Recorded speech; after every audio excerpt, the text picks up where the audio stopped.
Good afternoon, all. Please bear with me. I'm nursing a very nasty post-can flu. So if you see me sweating, it's not because of the light. My name is Uche Ofili. I'm head of media agencies at SMG. Today's really about challenging the status quo. We're going to be a bit provocative in some of the stuff that we're saying, but it's from a lens of experience, a lens of different parts of the industry that have all culminated in this understanding. I hope you can all hear me. Thumbs up, everyone can hear me well. Thank you very much. So the ambition today is just to be curious. Please stay curious, stay open to collaboration, but ultimately we're going to surface some things that I think will really help the industry accelerate and grow at great speed. So my background is media agencies, 18 years at some of the biggest holdcos. After that, I went over to one of the largest retailers in the country, where I spent some time developing the GTM and working with some of the best data scientists in the country, or even in the world. That then led me to SMG, where I have now more of a holistic overview of several retailers within our operation, right? All of that experience bundled together gives me a bit of an understanding of the market. And so I'm making some suppositions today as to where I think things are going, or where I think things will be made a lot easier if we lean into them as a group collaboratively together.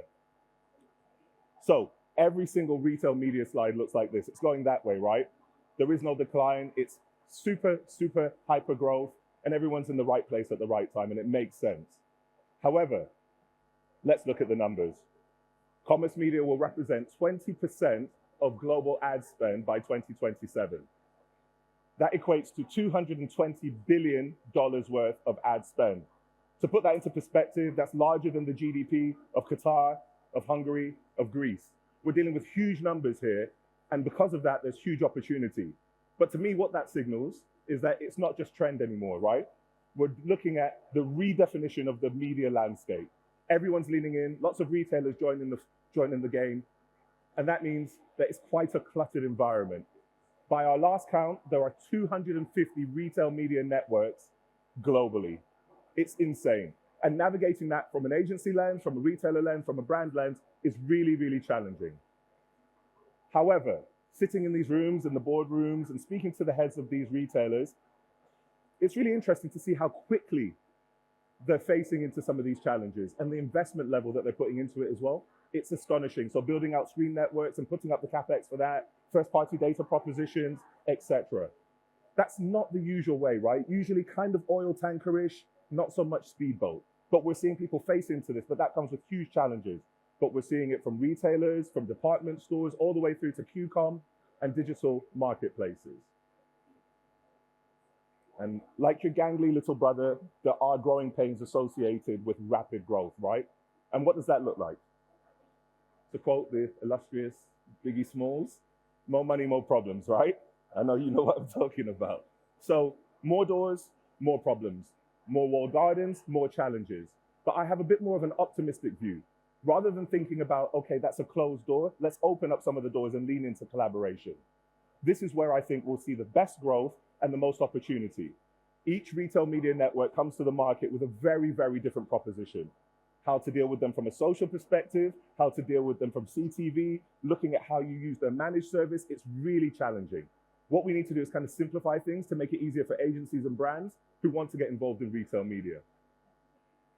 So, due to these issues or challenges, we look at some risks associated with fragmentation. So there are internal inefficiencies. So think about being a planner within an agency and you're presented with 250 retail media networks. It's challenging. Which one do I go for, right? Usually, I would suggest that most people look towards scale. If there are some maybe nuances or specialisms, whether that's attention, Dean spoke about this before, or looking at convenience, then perhaps you lean that way. But that can be really challenging, right? And what that means is there's a lot of duplication and lots of wasted time because you're spinning all the plates of the different retail media networks. How do I operate within one? It's very different how I operate within the other. What we want to do is free up as much time as possible for your planners and buyers to make sure that they have the best amount of time to put their strategic hats on and do the best work possible. The customer experience then suffers, right? Think about that. You have one ad in one ecosystem, another in another, and they don't speak to each other. They're not aligned whatsoever. That's a real challenge, right? And within retail media, our USP is the ability to showcase creative thinking, but also close that loop. So this ad was impactful at this time because we know it was because of our EPOS data. We can close that loop, we circle back, and it makes sense. At the moment, it's not quite making sense because the systems are not talking to each other, not integrated or aligned. And most importantly, over time, what that does is it erodes advertiser confidence and trust within the retail media ecosystem. Huge challenge for us if we're talking about growing the size of the prize and people are losing traction, losing faith in our ability to showcase measurement, showcase standardization, or even showcase return on investment. We cannot keep talking about metrics of conversion and frequency. It just doesn't work that way anymore. We're moving into the next stage of retail media. So what I'm hearing on the ground, and I speak to agencies all the time, but similarly, I spend a lot of time with the retailers helping build out their propositions. And what we're hearing is there's a demand for collaboration and workflow integration. How do we get more simplified ways, self-serve tools? How do we get more cross-platform executions into the hands of the agencies so that they can compare like for like? But more importantly, how are we able to self-serve this, not manage service it? The transparency, everyone talks about measurement. It's a huge bugbear within the agency, right? Within the industry, right? And I know that the wider governing bodies are working on this and lots of people here are feeding into that. It still remains an issue and a challenge for us to face into. We need transparency of our reporting metrics, of how we activate across platform, and giving agencies the ability to compare apples with apples. And finally, what we're hearing is innovation at scale. How do we get access to emerging trends or new formats across multiple retailers? Think about it. If you were able to link up several different retailers and they all had a new format, whatever that format may be, if it's in-store screens, if it's scan as you shop handheld devices, but imagine being able, rather than partnering with just one retailer, your ability to partner with 4 or 5 all at once. It's really powerful stuff. So we've kind of talked about where we are, where the industry's going. Okay, we know what the forecasts are for 2027. There are some challenges that we need to surmount. And I thought I'd surface here why SMG, in my opinion, is really well placed to help with some of those challenges. And I would, right? But that's okay. I'll go on to talk about why.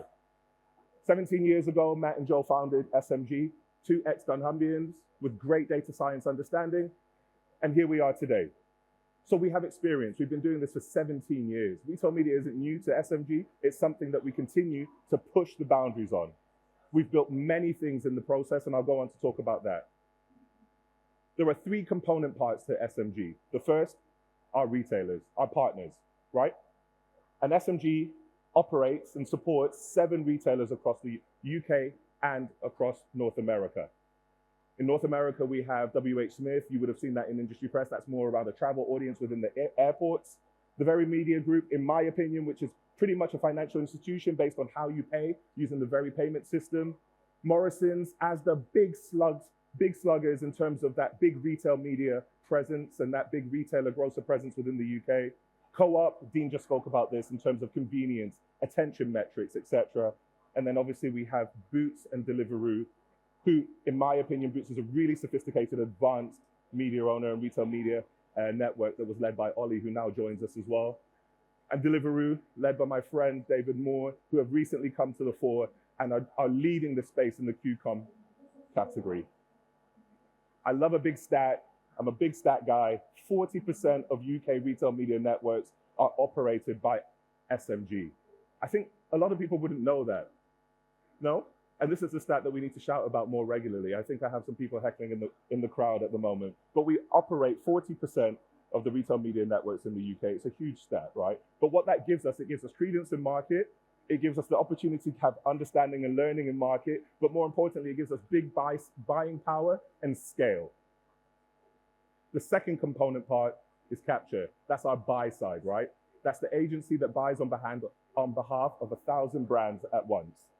They have great understanding working with some of the leading brands in the world. We have a team that activate across so many different retail media networks, again, giving us that understanding as to exactly what retail media networks need to look like, what brands are asking for, and indeed, how to engage with agencies.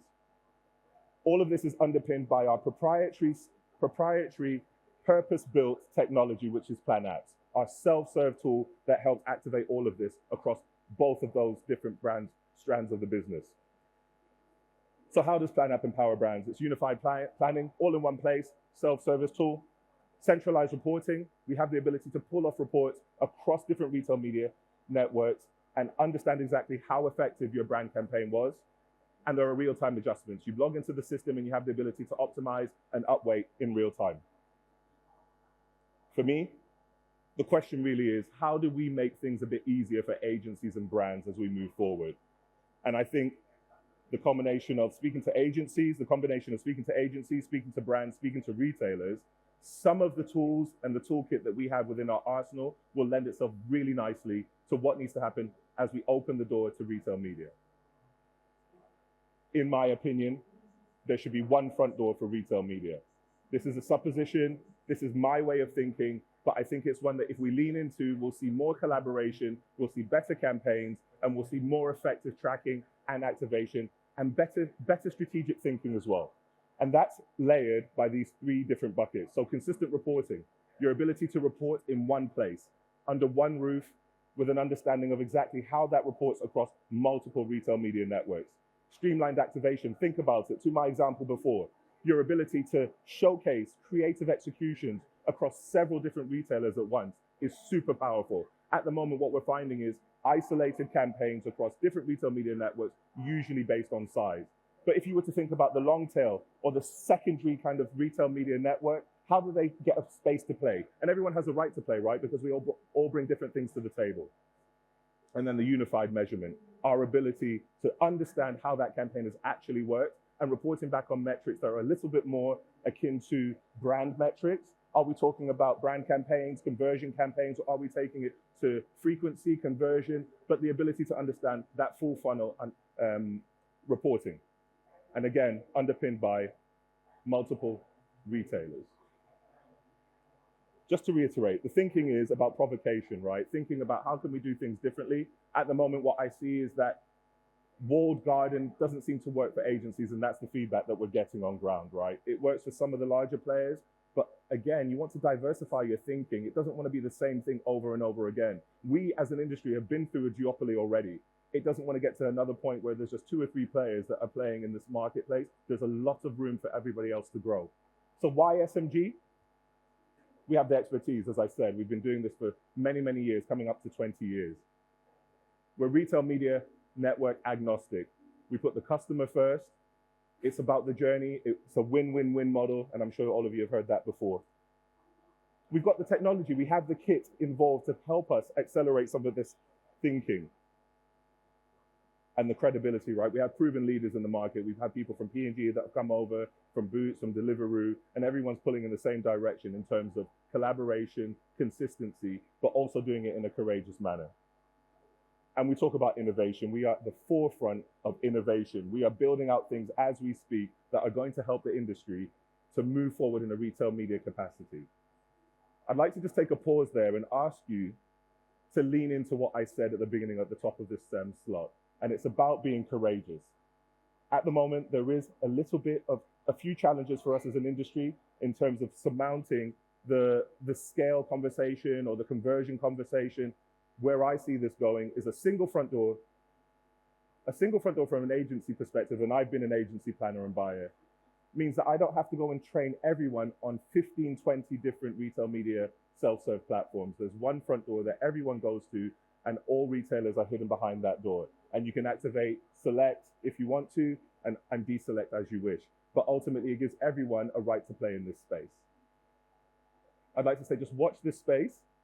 Simplifying retail media will be the right thing to do in terms of making it more janky, more hard to work with. Just stay courageous, I'd say, stay curious, and let's continue to push the boundaries of retail media. Thank you very much.